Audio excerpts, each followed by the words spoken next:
Ilan nga lamang ay inanunsyo ng magkasintahang sina Kim Chiu at Paolo Avellino ang plano nilang pagsasama sa iisang bubong.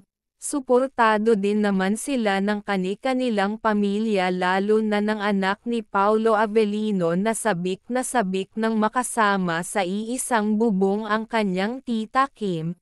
Kaya naman napagdesisyonan na din ni Kim Chiu at Paolo Avellino na bumili ng kanilang sariling bahay para magkaroon na din sila ng pribadong buhay bilang pamilya.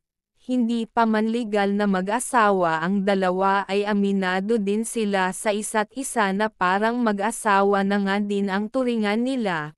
Labis naman ang excite na naramdaman ng anak ni Paolo Avellino na mababakas sa latest nitong interview kasama si Kim Chiu at Paolo Avellino.